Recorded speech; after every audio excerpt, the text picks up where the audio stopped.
อก็กินเหรอแล้วมีก๋วยเตี๋ยวแห้งไม่ได้ตั้งภาพหน้าปกให้มีเธอไม่เป็นไรคนเขาไม่ได้ดูภาพหน้าปกหรอกนะเชื่อไม่รู้ว่าเธอกินด้วยไงมีภาพหน้าปกคู่กับเธอแต่ว่า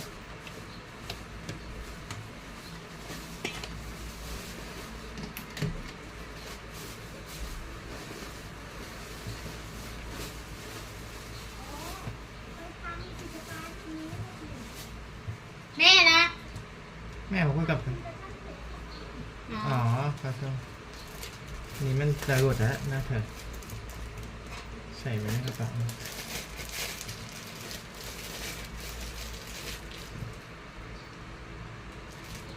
ไปอุ่นกินให้มันร้อนโอ้ยร้านไหนเนี่ยเธอคนร้านพี่ลูกเฮ้ยมีอย่างนี้ด้วยเหรอ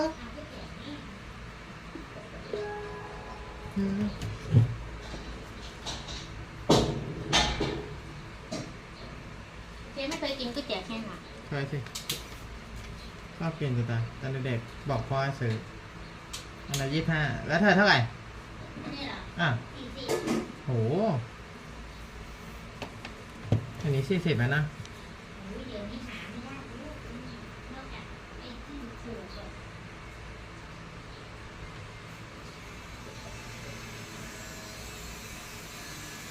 อะไรก็แพงนะเจ๊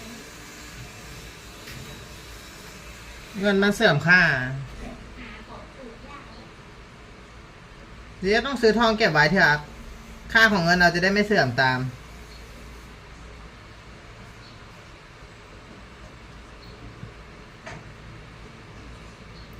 เงิน25 บาทมาซื้อของตรงนั้นไม่ได้หรอไงนอกจากตาลจะซื้อกับข้าวอ่ะได้อยู่แต่เราอยากกินก๋วยเตี๋ยวอะไรนานๆกินอ๋อเราไม่ได้กินก๋วยเตี๋ยวทุกวันถ้าเรากินทุกวันเราก็อ๋อใช่มันก็เบื่อนะเรากินข้าวทุกวันเนี่ยเราก็เบื่อเราก็จะเปลี่ยนรสชาติเชียร์กินอะไรได้นานๆอยู่ของกินอ่ะอันนี้ฝึกให้กินแต่อาหารที่มีประโยชน์เจ็ดก็ไม่เป็นไรเราeveryone nice to meet you today is 29 2025 April I'm here at my home hi nice to meet you 7 people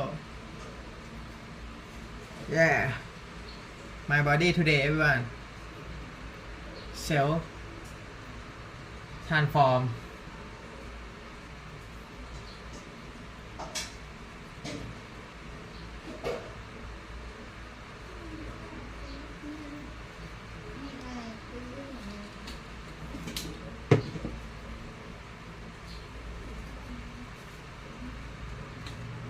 you so strong yeah today I push up 100 charm and sit up 100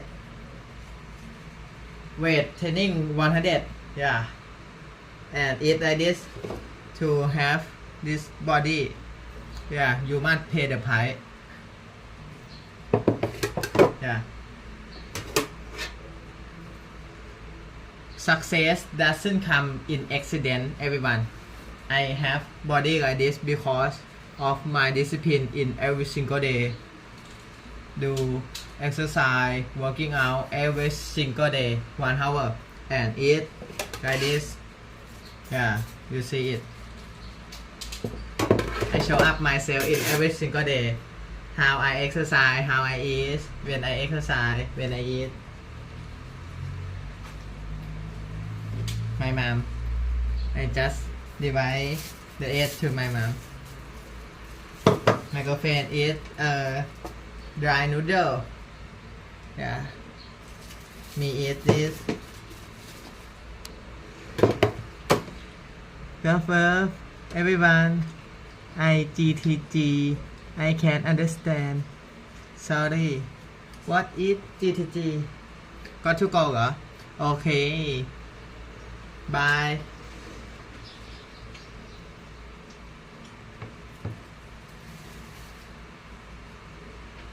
yeah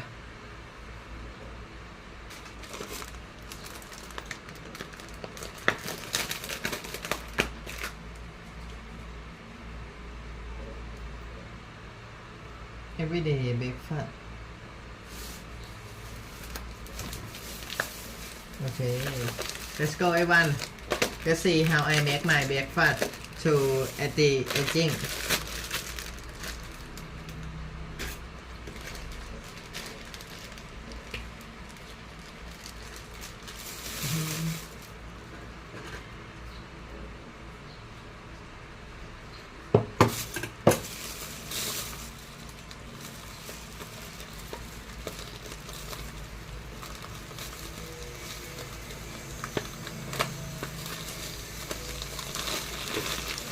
This is chicken sweet curry.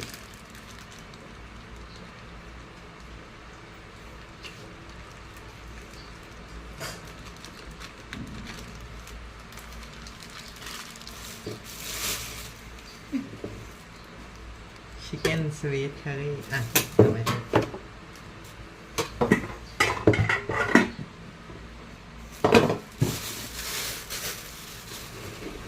เอาไข่ยังไม่เอาไข่ไปให้แม่เหรอ ไม่รู้แม่อยู่ห้อง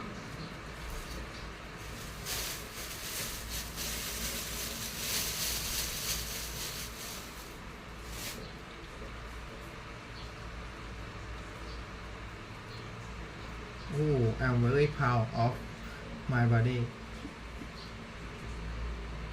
This is my self-discipline.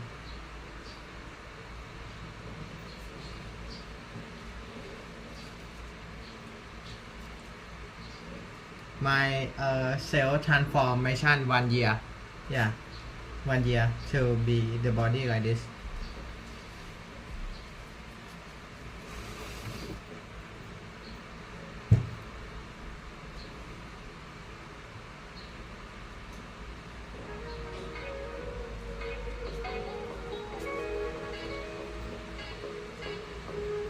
A human being is, in the beginning, like a broad and shallow river flowing sluggishly toward the sea.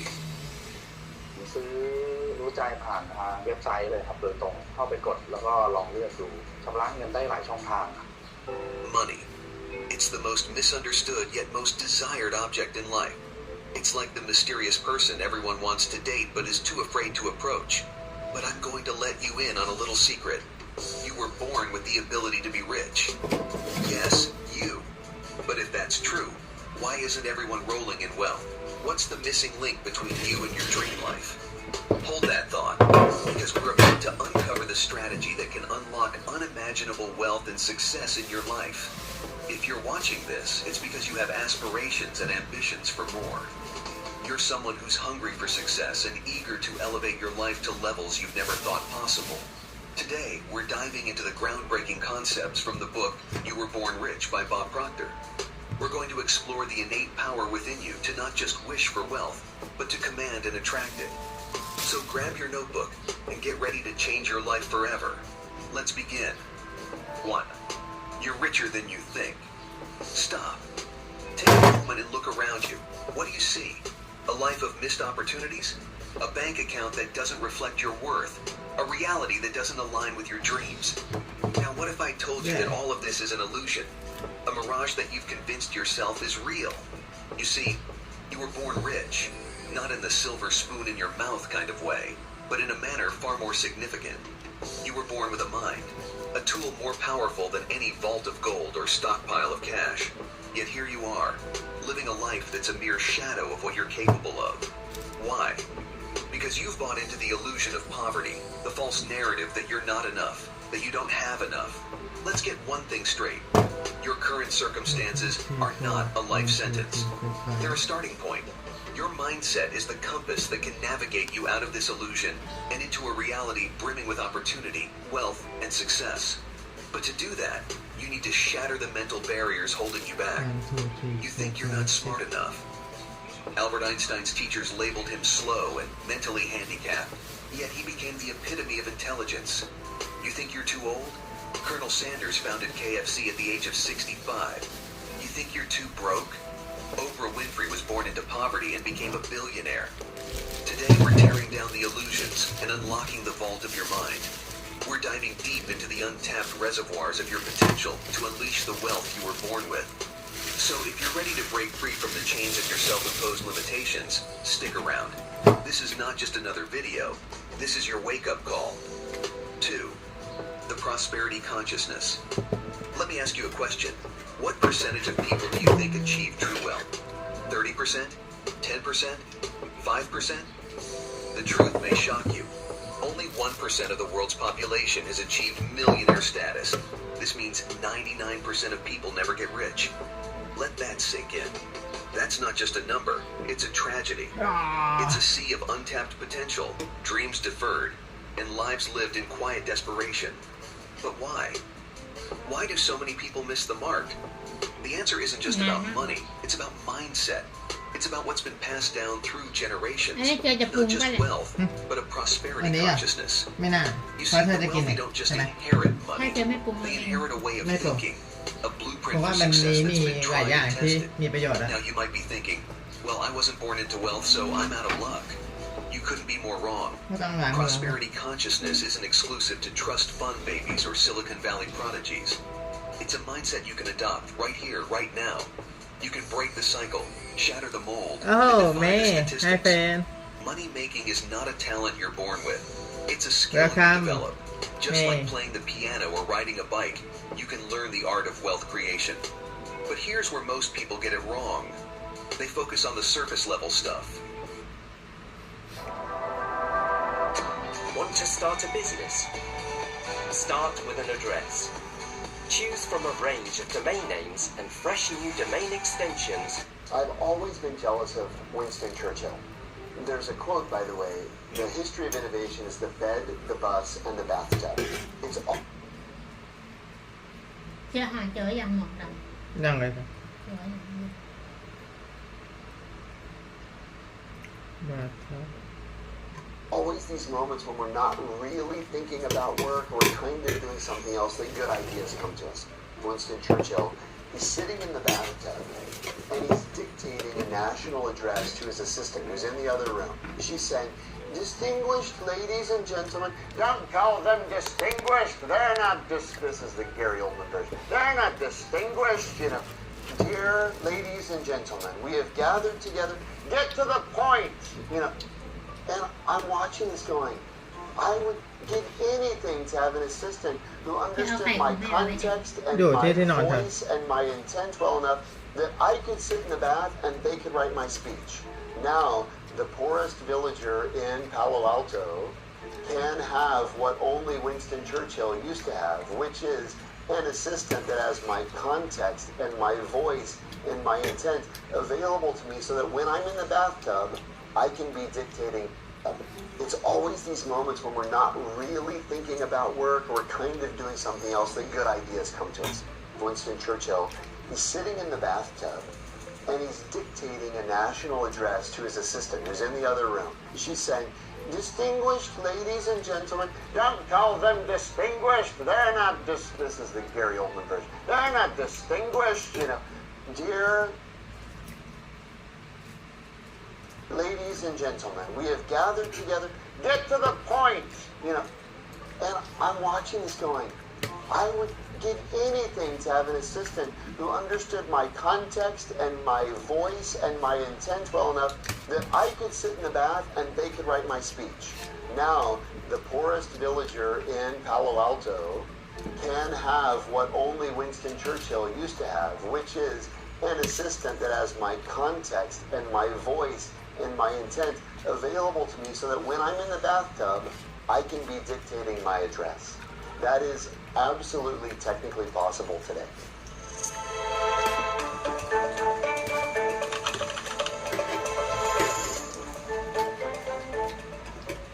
I'm Jeremy Utley.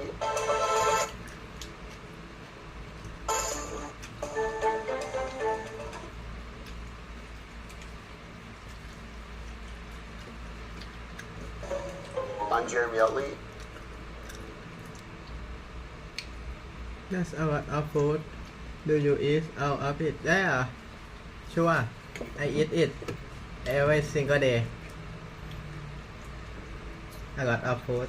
I'm an adjunct professor of creativity and AI at Stanford University. I've been teaching at Stanford for the last 15 years at the intersection of creativity, innovation, entrepreneurship, and now increasingly artificial intelligence. The topic that I'm most focused on right now is helping non-technical professionals learn to be good collaborators to or with generative AI. And then 2 years ago, myself and my partner at the time, Perry Claiborne, wrote a book called Idea Flow, which was the canonical book on idea generation and prototyping. So super proud of that. It was the culmination of a dozen years of leading executive programs and the leadership program and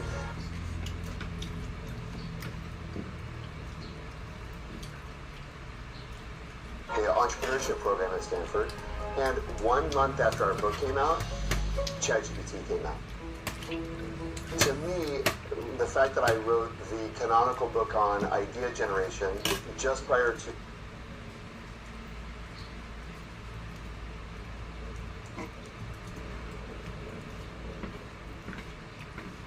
AI is like writing the best book on retail just before the internet. AI is a tool to dramatically augment and amplify our creativity, and the truth is, I didn't know a lot about it when the book came out. So 1 month after my book came out, instead of going on a world book tour, พยายาม I กิน strapped เป็นชิ้น myself เป็นชิ้น back into the front row as a เวลาไม่หมด student จะได้ไป and ให้ said, พ่อ I ได้ need to แม่ be ได้ learning about this transformative new มันจะได้แบ technology. บแม่แบบ So I started taking classes, I started conducting research, I started working with and studying teams inside of organizations using the tool to understand the simple question, how does generative AI impact the individual and the team and the organization's ability to solve ต้องตักแกง problems? เขียวหวานมั่งจะได้มีรสชาติ ก็คือ You can give an AI a prompt. For example, how should I answer this question? แกงเขียวหวาน Or you could give an AI the question, I want to ask how I should answer this question. What's the best way of framing that question to an AI? So you see what I did there? I asked AI for how to ask AI my question. But you can use AI to use AI, which is you couldn't use Excel to use Excel. PowerPoint can't teach you how to use PowerPoint. Email can't teach you how to use email.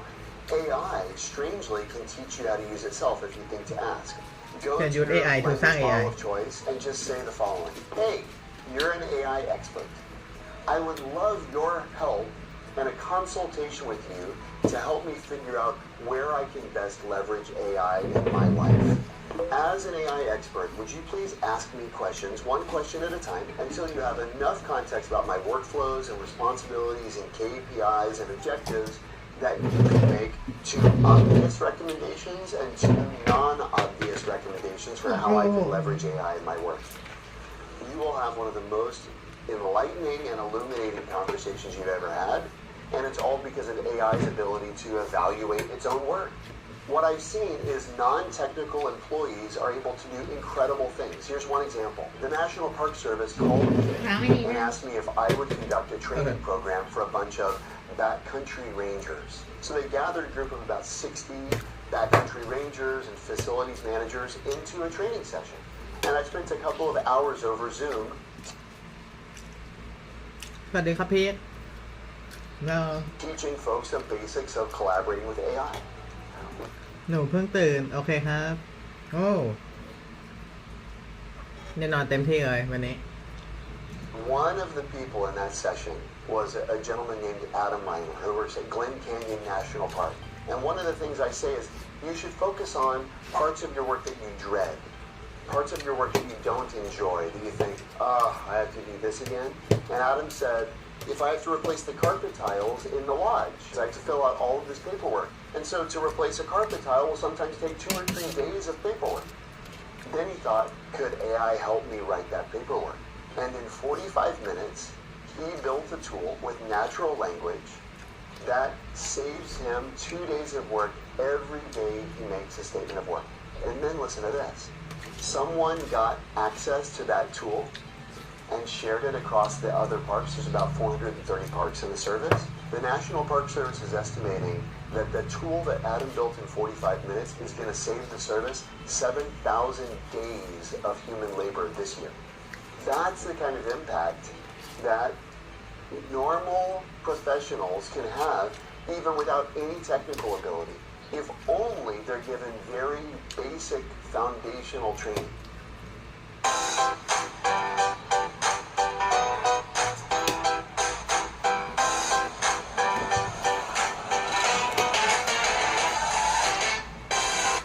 พี่เจกินข้าวกับอะไรครับ มีแกงเขียวหวาน แล้วก็ไข่ต้ม ผักบรอกโคลีแล้วก็ผักบวบใส่ไข่ครับ แล้วก็มีฟักทอง มันม่วง มันเหลือง มันส้ม แล้วก็กล้วย แล้วก็มีแตงโม แล้วก็มีแบรนด์ซุปไก่สกัด กล้วย1 หวี แล้วก็น้ำเปล่า นี่อันนี้อาหารกินของเชียร์วันนี้ เยอะจัดกินคนเดียวทานเขากินก๋วยเตี๋ยวแห้งผักมีแค่นิดเดียวเอง ใช่ผักส่วนใหญ่เป็นคาร์โบไฮเดรตแล้วก็โปรตีน ก็มีผลไม้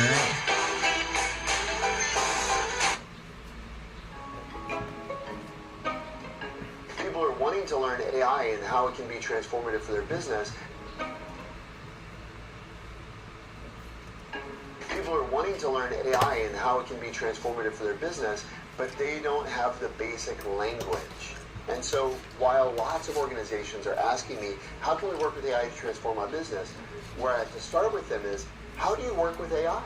The research I'm familiar with suggests that while on the one hand, AI makes people 25% faster and 12% more work and 40% better quality, it's also true that less than 10% of working professionals are driving meaningful productivity gains from collaboration with AI. To me, there's this enormous gap. I call it the realization gap. We conducted studies both in Europe and in the United States, and what we found is, surprisingly, AI didn't help most people be more creative. In fact, in many cases, the people that we studied, AI made them less creative. And as we started digging into the research, we were surprised and looked at the data, less creative. In fact, in many cases, the people that we studied, AI made them less creative.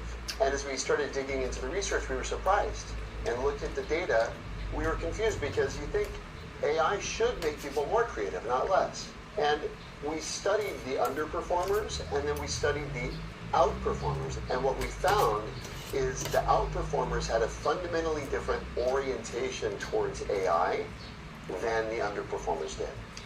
Whereas the underperformers treated AI like a tool, the outperformers treated AI like a teammate. And shifting your orientation from tool to teammate changes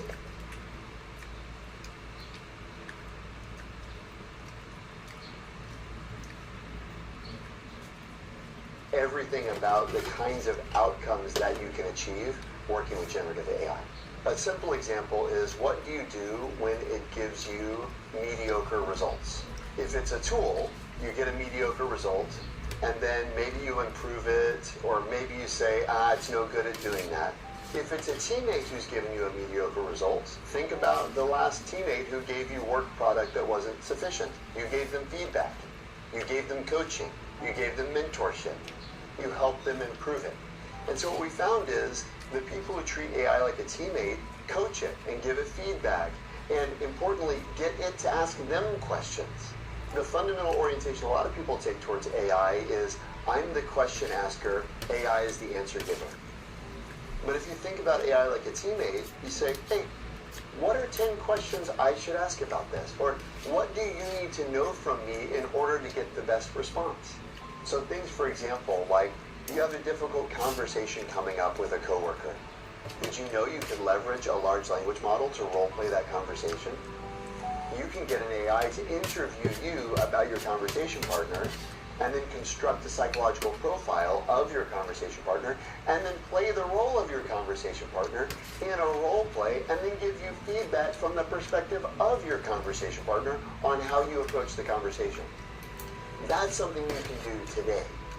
And there are many things like that. I call them drills, but there are many things like that where if someone will just shift their consideration set of what are the things I can do with AI, they end up discovering applications that I've never even dreamed of. I've been doing this stuff.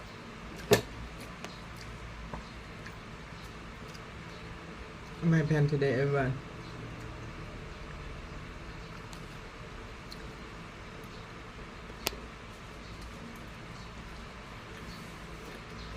For 2 years, and my students are regularly coming to me with use cases I've never imagined that landed them in a destination I could have never predicted and they could never have predicted.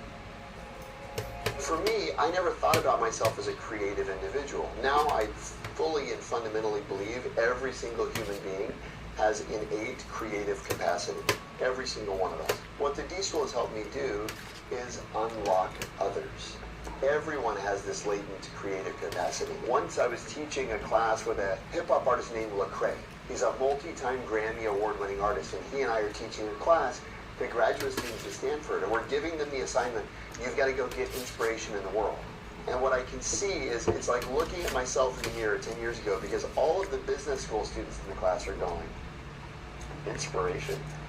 And I just felt, Lecrae's clearly the creative legend in the room. I said, Lecrae, what do you think about inspiration? And of course, as only a hip-hop artist could do, he dropped a bomb. He said, inspiration's a discipline. And I realized in that moment, for these students, it's not even on their radar as a tool, let alone a routine part of their life. But the most wildly creative individuals I know are disciplined about cultivating the inputs to their thinking because they know it affects the outputs of their thinking. And so even in regards to AI, I push people, what is the inspiration you're bringing to the model? Everybody has the same access to the same ChatGPT. How do I get a different output than you do? It's because of what I bring to the model. And what do I bring to the model? Certainly I bring technique, but I also bring my experience, I bring my perspective, I bring all the inspiration I've gleaned from the world. That's what gets a user a differential output from a model. Still too lazy to learn AI? Watch others get ahead while you stay behind. Disappear for 1 month to become the most dangerous person in the room. A 7th grader in Ohio, who I don't even know what her name is, but her teacher asked, what is creativity? And she put a post-it note up on the board that says, creativity is doing more than the first thing you think of. And that's my favorite definition because it speaks to a profound cognitive bias that we hold. It's been called functional fixedness, it's been called the Einstein effect, but the basic premise is humans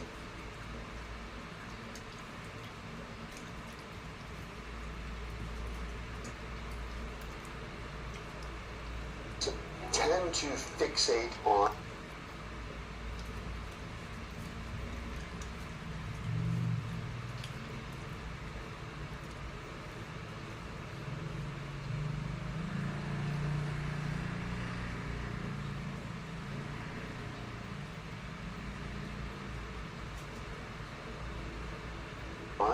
an early solution and be satisfied. Herbert Simon called it satisficing. But it's the idea that if we get to good enough, it's enough. And that's why I love that 7th grader's definition. Creativity is doing more than the first thing you think of. It's pushing past good enough.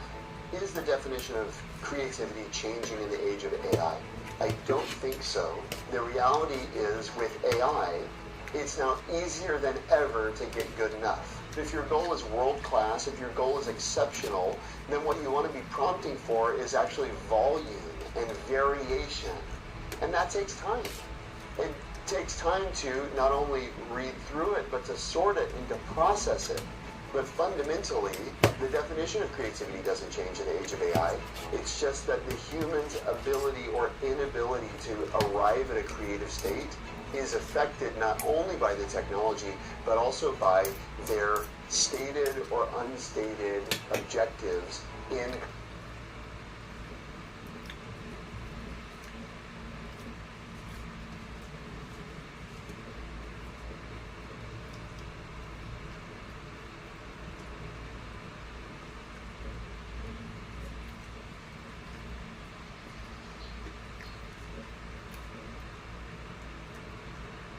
collaborating with it. Creative พี่ตาลไม่อยู่บ้านเหรอคะ หนูน้อยอ๋อนี่ไงครับตาลนอนอยู่ข้างหลังนี่ Hello five people nice to meet you There's no need to be afraid of AI.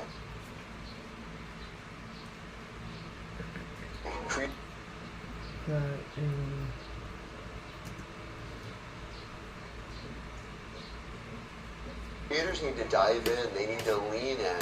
Creators are about to be unleashed in a way they've never been unleashed before. The only correct answer to the question, how do you use AI, is I don't. I don't use AI. I work with it. When you start working with AI, it will change everything.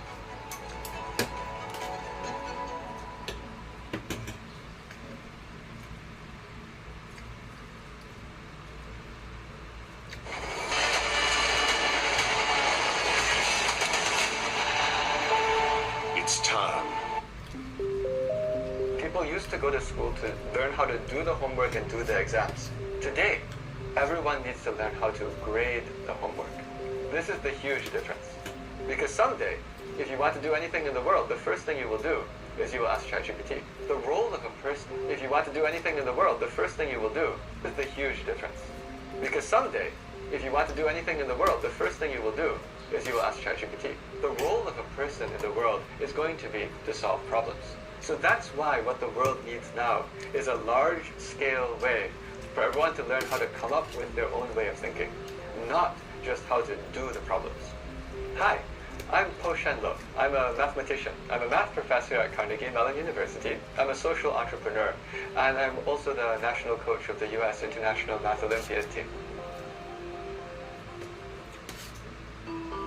If you have 6 matchsticks, how can you put them so that they make 4 triangles? 4 triangles where the side of the triangle is the same length as the matchstick. So if you have 6 of them, you might start putting 3 of them like this, okay? But then you only have 3 more. Now what? Okay, it turns out that the answer is that you take the 3 matchsticks like this, and you use one more up here, and you put it down like a pyramid. That's a thinking outside the box, if you can call it that, because this is not just on a piece of paper anymore. It's still 6 matchsticks or 6 toothpicks, but it's not what you were thinking of. I've done lots of different kinds of teaching. I teach people all the way from the International Math Olympiad team. I will also go to schools and teach 6th grade in schools where, unfortunately, there might not even be any math teacher for the whole 7th grade. So I go and cover the entire range of education. I find this to be very interesting because that helps me to learn what the challenges are. But the whole point of a school math test is to see whether or not you listened and you practiced. In fact, all the math competition problems in the US and also in many parts of the world are of this type, which is why today the way that I approach education and training is to try to help as many people as possible learn how to do those questions which they won't have seen before. But I want to emphasize the reason I've been doing a lot of work on this nowadays is because when I was doing math competitions in the 1980s, the way you got good at it was by thinking. Every problem which was new was a chance to practice mental flexibility. Today, unfortunately, there's a huge industry around test preparation and cramming, where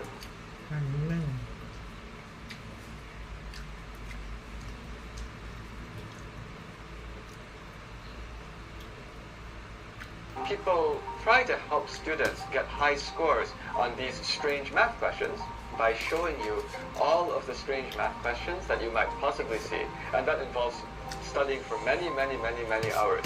So that the hope of the parents is that when the students see the test questions, they are never surprised that they have done everything many, many, many times. By the way, as you may know, this causes students to have to go to school and after school and so many hours. It's actually very bad for the student. But even worse, it takes away the student's chance to invent. Money doesn't buy you happiness, but money is important for...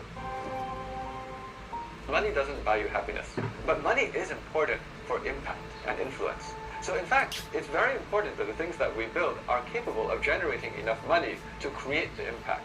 This just happens to be what drives me. 10 years ago, I had this crazy idea that maybe if we made a website that would collect people's ways of explaining math and science topics, then maybe people would explain the math and science topics, and it would be free, and everyone would be able to learn math and science. And I remember thinking, oh, that can't be very hard. We'll be done with that in a few months. I'm glad I thought that, because I'm still working. So I had this whole thing called XP. We were making a website with free explanations, but that didn't actually have business model of its own. It wasn't generating money. So I had to find some way to support all of that. In 2019, in April, we started creating our own version of that in the United States of America, where we took charge of filming me teaching, and then we had a product which consisted of me teaching math that people could watch recordings of, and they would pay for it. And this made some amount of money. But then this one we still found there were pain points. And finally, about 2 years ago, I realized, you know what? What people really want is to have a live human experience with somebody else who is an expert. The only problem is that's quite rare and hard to find. And there's also another challenge, which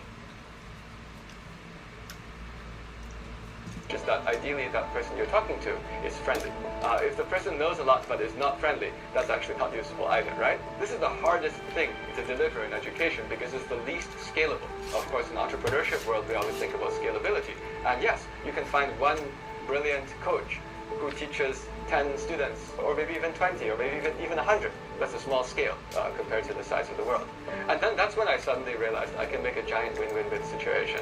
So the main thing that I do now is an ecosystem. It's actually an ecosystem that I invented, which unites many different types of people to all contribute in ways where everyone is winning. One pain point, which was for the people learning math. Then the second pain point was from people who are very, very strong at math already, for which building the EQ will be even better. Although I do want to emphasize, this is helping them finish up to become extraordinary. And the thing that made me realize, the key that made me realize I could put everything together, was an experience that I had about 5-6 years ago, which is that I also took improvisational comedy classes myself. Improvisational comedy classes are acting classes. And I was doing that because I was trying to learn how to communicate better to get more people interested in math. But I realized that even a math nerd like me can take those classes and then become able to talk to a few more people. So then I realized, let me add that. And then I walked over to our drama department and I found out that actually there are lots of people who have extraordinary drama skills who are actually indeed very interested in paid part-time jobs to help to coach the high school students. So that's the third pain point. The third pain point is there are people who absolutely love what they're passionate about what they're doing in the acting and drama world. But there's a practical need, which is, well, how to find a stable part-time job, flexible hours that they can use to support their passions. So suddenly, win-win-win. We have all three lined up, and that's why this thing scales. Actually, the everyone winning is very important because I work with high school students.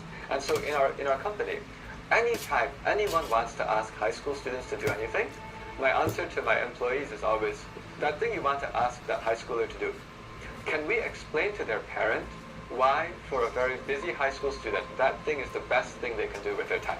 If I cannot explain that, they're not doing it. So this is the discipline that we run it to. This is how strongly we make it a win-win situation. We will never have a high school student doing something unless I could explain myself to their parent. We suggested for your daughter to do this because it's really good for her to do this. The thing is, beforehand, it was hard to imagine there would be a way to do that until the answer became, oh yeah, because while doing this, they will get to learn from a Broadway or Hollywood quality actor or actress that's going to help them become extraordinarily successful. Now win. But you see, this took 8 years to come up with, 2 more years to skip. The speed at which we grow is purely just based on how long it takes for people who have middle school children to realize that, oh, there are these classes here where the class looks as good as a Twitch gaming stream and is taught by math geniuses who are smiling. You know, these are things that people could not imagine that you put all together at the same time. And as people discover this, they actually switch over, they start joining our classes, then we can bring more high school students. And the scaling power this can go to is, I estimate that this easily could grow to 100,000 high school students in the US. That's 1% of the US high school students, teaching about 1 million middle school students. If you look at our live program, it looks a little strange because you'll see that the only subjects that we teach is a pretty small number. Algebra, geometry, combinatorics, number theory. Why do we cover these? We cover these because these are a curriculum that teaches you how to think. The only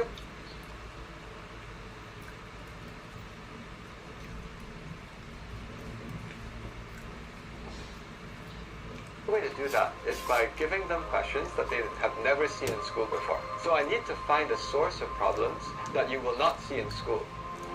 Actually, that turns out to be the middle school math competition curriculum because the people making those problems were trying to make problems that you don't see in school.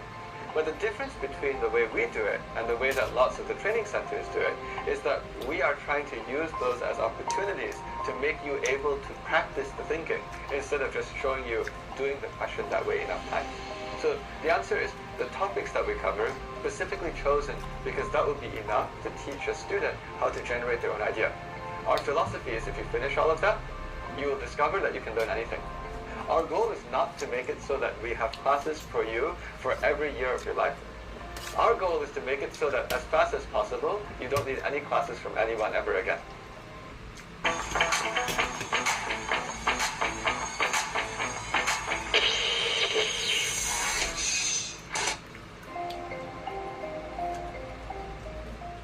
Today, everyone needs to learn how to grade the homework.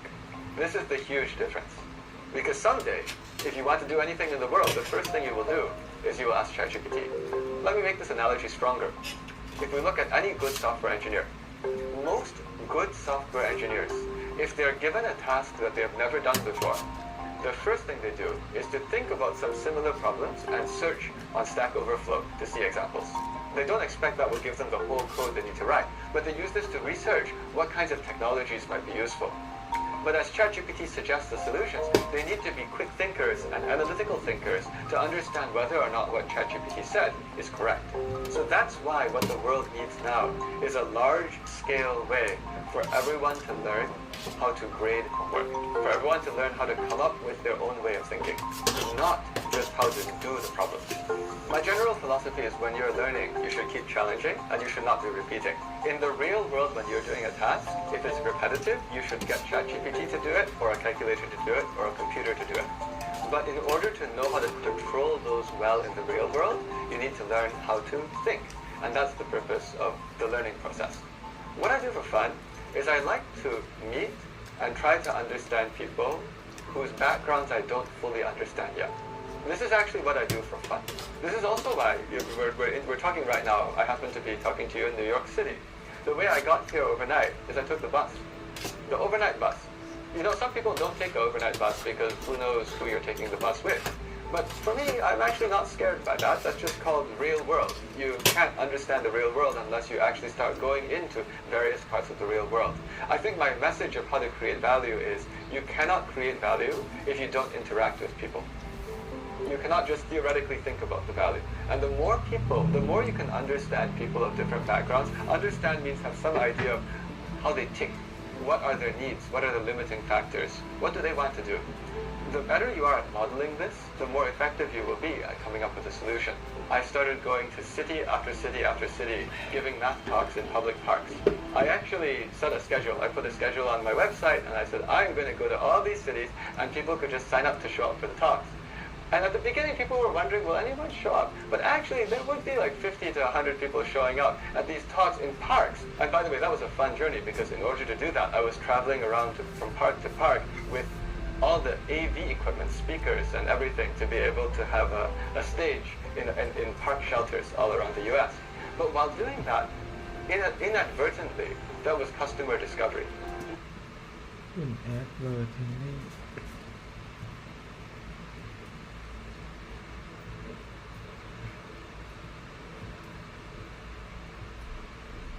Because I was able to suddenly interact with and talk to thousands of parents and students, which started to make me realize what kind of challenges people had.